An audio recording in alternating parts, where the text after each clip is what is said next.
আমার কাছে মনে হয় পড়াশোনার বাইরে কেউ যদি কোনো একটা স্কিল ডেভেলপ করতে চায় সেক্ষেত্রে ইংরেজি শেখাটা সবচেয়ে ইজি বাট পাওয়ারফুল একটা অপশন।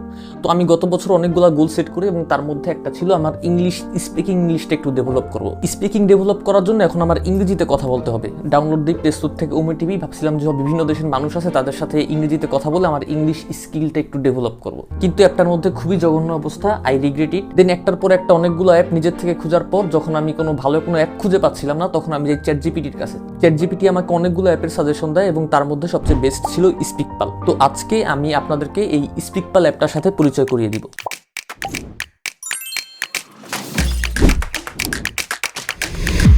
দেখেন, চ্যাটজিপিটি, ক্লড, জেমিনি বিভিন্ন ধরনের এর সাথে কথা বলে কিন্তু ইংলিশ প্র্যাকটিস করা যায়, কিন্তু আলটিমেটলি হিউম্যান ইন্টারাকশনটা হয় না। সেই জায়গায় স্পিকপাল হচ্ছে এমন একটা অ্যাপ যেটা কিনা সবাই ইংরেজি শেখার জন্যই ব্যবহার করে। এখানে আপনি একজনের সাথে সর্বোচ্চ 10 মিনিট কথা বলতে পারেন এবং পুরোটাই হচ্ছে অডিও কল। তার মানে আপনার কোনো বাজে এক্সপিরিয়েন্স হইতে যাইতেছে না। আর অ্যাপটার এনভায়রনমেন্ট খুবই ভালো, ওই ওমে টিভির মতো এতটা জঘন্য না। এখানে বিশেষ বিভিন্ন দেশের মানুষ পাবেন আপনি, তবে আমি যেটা খেয়াল করছি যে উজবেকিস্তানের মানুষ অনেক বেশি, স্পেশালি টিনেজাররা।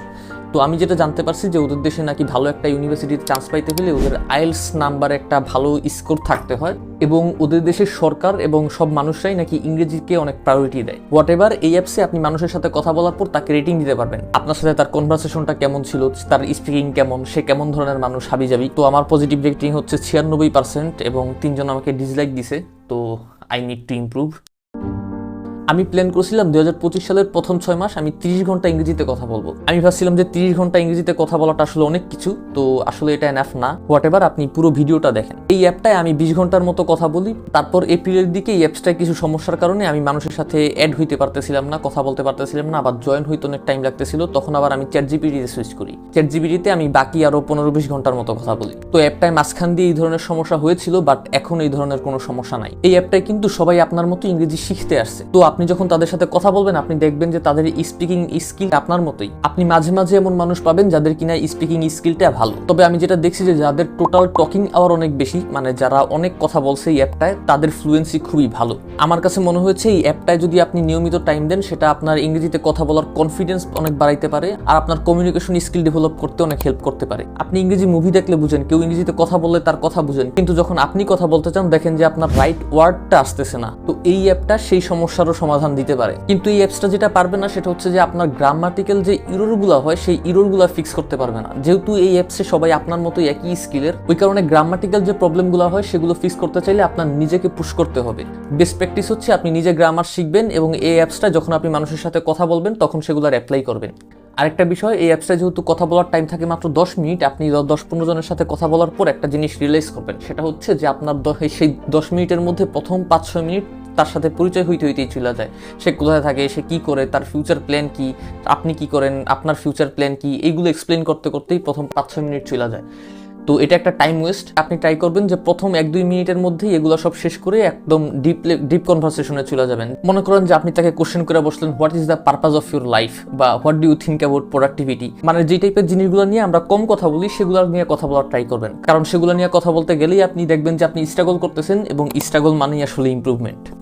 তো এই অ্যাপসটা আসলেই হেল্প করে কিনা? অবশ্যই করে। আমি বাংলাদেশি একজনকে পাইছিলাম যার সাথে আমি লাস্ট কথা বলছি 4 মাস আগে এবং তার সাথে আমি রিসেন্টলি কয়েকদিন আগে কথা বলি। তো এখন যেটা দেখি যে ওর ফ্লুয়েন্সি প্রচুর বাড়ছে। আমি যদি আমার নিজের কথা বলি, আমার কাছেও মনে হয় যে আমার ফ্লুয়েন্সি বাড়ছে, যদিও 30-40 ঘন্টা আসলে একদম পারফেক্ট লেভেলে যাওয়ার জন্য এনাফ না। তারপরেও আমি যেটা দেখছি যে আমি মাঝে মধ্যে যখন চ্যাটজিপিটির সাথে কথা বলতাম তখন চ্যাটজিপিটিকে বলতাম যে আমাকে একটা টেস্ট নাও, আমাকে একটা টপিক দাও এবং সেই টপিকের উপরে আমি 5-6 মিনিট কথা বলবো এবং 5-6 মিনিট কথা বলার পর তুমি আমাকে একদম আইএলটিএস স্ট্যান্ডার্ড মার্ক দিবা 9 এর মধ্যে। তো একদম শুরুর দিকে চ্যাটজিপিটি আমাকে মাঝে মধ্যে 5.5 থেকে 6.0 দিত, মাঝে মধ্যে 6.0 থেকে 6.5 দিত। বাট আমি যখন লাস্ট টেস্ট করি আরও প্রায় 2-3 মাস আগে, তখন চ্যাটজিপিটি আমাকে 6.5 থেকে 7 এর মধ্যে রেটিং দেয় এবং আমি আরও কয়েকবার টেস্টটা করি তখন আমি যেটা দেখি যে আমার যে মাঝে মধ্যে যে 5.5 থেকে 6.0 রেটিংটা দিত সেই রেটিংটা এখন আর দেয় না, এখন মাঝে মধ্যে 6 থেকে 6.5 দেয় এবং 6.5 থেকে 7 দেয়।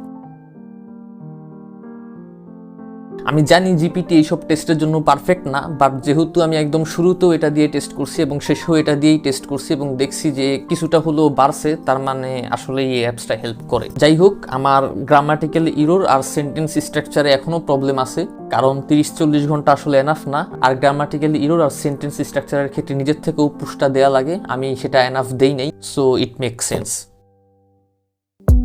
I'm not saying that I am an expert in English, but for those of you who are genuinely trying to improve your English, I think this app might be a huge help. I used to practice for only 10 minutes a day, but I think if you can push it to 1 hour or more than that, and if you are consistent, I bet you will see a massive improvement within 1.5 to 2 months. In the beginning, you will feel stuck, right word might not come from your mouth, and some of you may be shy with talking with others. There is also this fear like, if I do mistake, what would the person think? Believe me, these things will fade away over time, and I also do mistake right now, but I do it confidently. Remember, if you don't step out of your comfort zone, you will never improve. The moment you are struggling is the moment you are actually growing. I am recording this video on my mobile, and if I had another mobile or camera, I could have shown you the live conversation with this app with any person, but it's not happening. So stay well, stay healthy, and wish me good luck. Tada.